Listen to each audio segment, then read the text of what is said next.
الله أكبر. الحمد لله رب العالمين الرحمن الرحيم مالك يوم الدين إياك نعبد وإياك نستعين اهدنا الصراط المستقيم صراط الذين أنعمت عليهم غير المغضوب عليهم ولا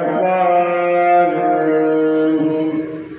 سل بني إسرائيل كم آتيناهم من آية بينة ومن يبدل نعمة الله من بعد ما جاءته فإن الله شديد العقاب. زين للذين كفروا الحياة الدنيا ويسخرون من الذين آمنوا والذين اتقوا فوقهم يوم القيامة والله يرزق من يشاء بغير حساب. كان الناس أمة واحدة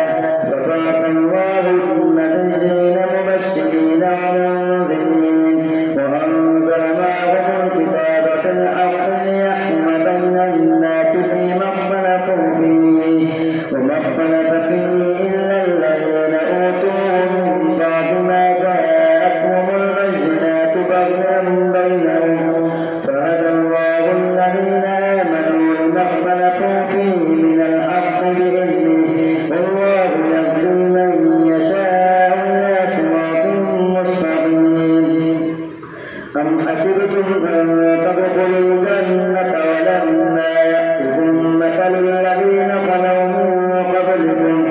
مستهم البأساء والضراء وزلزلوا حتى يقول الرسول والذين آمنوا معه متى نصر الله ألا إن نصر الله قريب. يسألونك ماذا ينفقون قل ما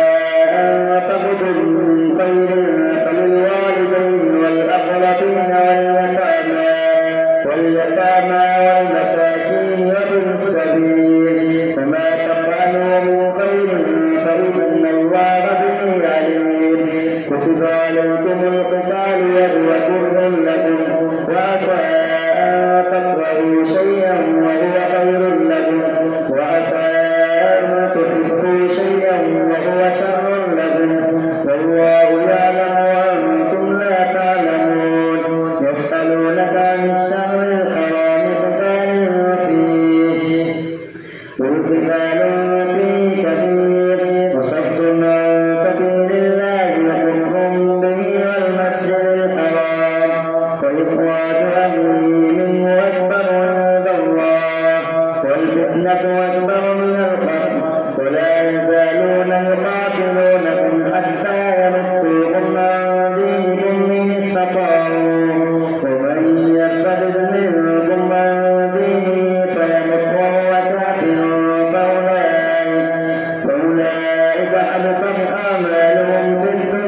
حتى يؤمنوا ولعبد مؤمن خير من مشرك ولو أعجبكم أولئك يدعون إلى النار والله يدعو إلى الجنة والمغفرة بإذنه ويبين آياته للناس لعلهم يتذكرون ويسألونك عن المحيض قل هو أذى فاعتزلوا النساء في المحيض ولا تقربوهن حتى يطهرن فإذا تطهرن فأتوهن من حيث أمركم الله إن الله يحب التوابين ويحب المتطهرين نساؤكم حرث لكم فأتوا حرثكم أنى شئتم وقدموا لأنفسكم واتقوا الله واعلموا أنكم ملاقوه وبشر المؤمنين ولا تجعلوا الله عرضة لأيمانكم أن تبروا وتتقوا وتصلحوا بين الناس والله سميع عليم لا يؤاخذكم الله باللغو في أيمانكم ولكن يؤاخذكم بما كسبت قلوبكم والله غفور حليم للذين يؤلون من نسائهم تربص 4 أشهر فإن فاءوا فإن الله غفور رحيم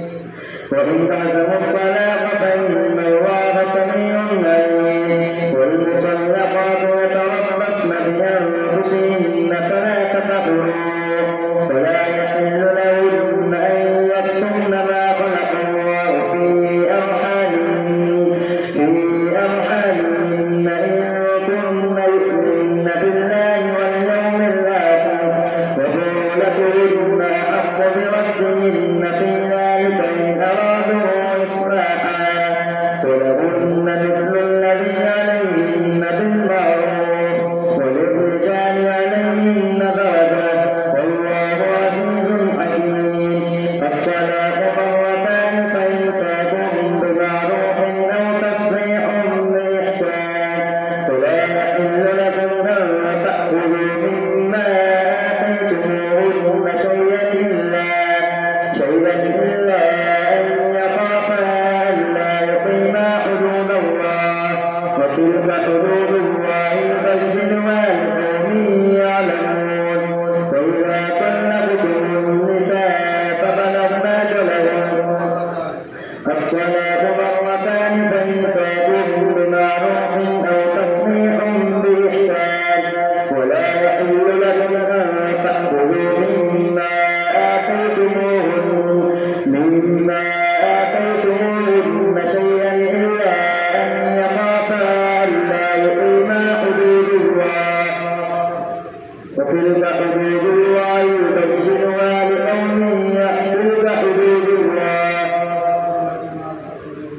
الطلاق مرتان فإمساك بمعروف أو تسريح بإحسان ولا يحل لكم أن تأكلوا مما آتيتموهن شيئا إلا أن يخافا ألا يقيما حدود الله وتلك حدود الله فإن خفتم ألا يقيما حدود الله فلا جناح عليهما فيما افتدت به تلك حدود الله فلا تعتدوها ومن يتعد حدود الله فأولئك هم الظالمون فإن طلقها فلا تحل له من بعد حتى تنكح زوجا غيره فإن طلقها فلا جناح عليهما أن يتراجعا إن ظنا أن يقيما حدود الله وتلك حدود الله يبينها لقوم يعلمون وإذا طلقتم النساء فبلغن أجلهن فأمسكوهن بمعروف أو سرحوهن بمعروف ولا تمسكوهن بضرر لتعتدوا ومن يفعل ذلك فقد ظلم نفسه ولا تتخذوا آيات الله هزوا واذكروا نعمة الله عليكم نعمة الله عليكم وما أنزل عليكم من الكتاب والحكمة يعظكم به واتقوا الله واعلموا أن الله بكل شيء عليم. الله أكبر.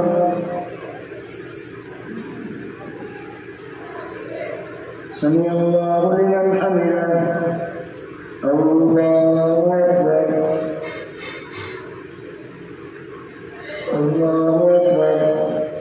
الله أكبر. الله أكبر. الحمد لله رب العالمين الرحمن الرحيم مالك يوم الدين إياك نعبد وإياك نستعين اهدنا الصراط المستقيم صراط الذين أنعمت عليهم غير المغضوب عليهم ولا الضالين. وإذا طلقتم النساء فبلغن أجلهن فلا تعضلوهن أن ينكحن أزواجهن إذا تراضوا بينهم بالمعروف ذلك يوعظ به من كان منكم يؤمن بالله واليوم الآخر ذلكم أزكى لكم وأطهر والله يعلم وأنتم لا تعلمون. والوالدات يرضعن أولادهن حولين كاملين لمن أراد أن يتم الرضاعة وعلى المولود له رزقهن وكسوتهن بالمعروف لا تكلف نفس إلا وسعها لا تضار والدة بولدها ولا مولود له بولده وعلى الوارث مثل ذلك فإن أرادا فصالا عن تراض منهما وتساهل فلا جناح عليهما. وإن أردتم أن تسترضعوا أولادكم فلا جناح عليكم إذا سلمتم ما آتيتم بالمعروف واتقوا الله واعلموا أن الله بما تعملون بصير. والذين يتوفون منكم ويذرون أزواجا يتربصن بأنفسهن أربعة أشهر وعشرا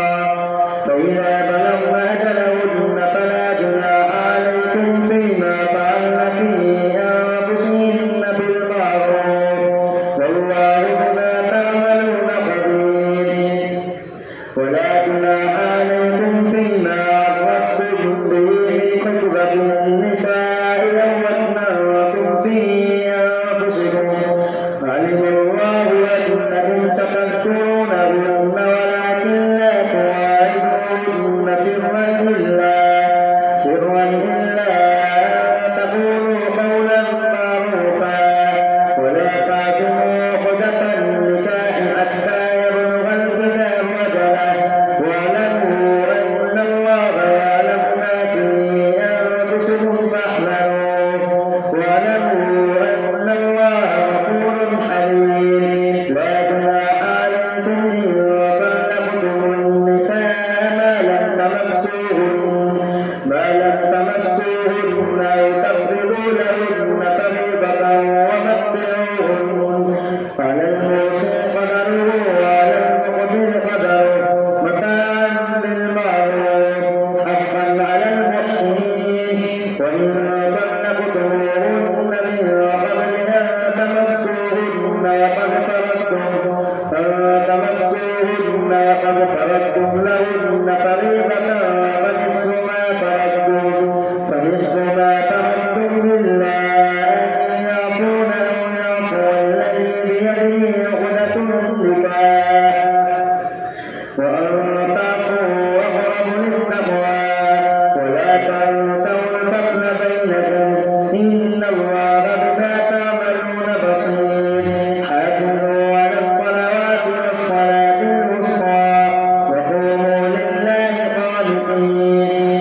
سمع الله لمن حمده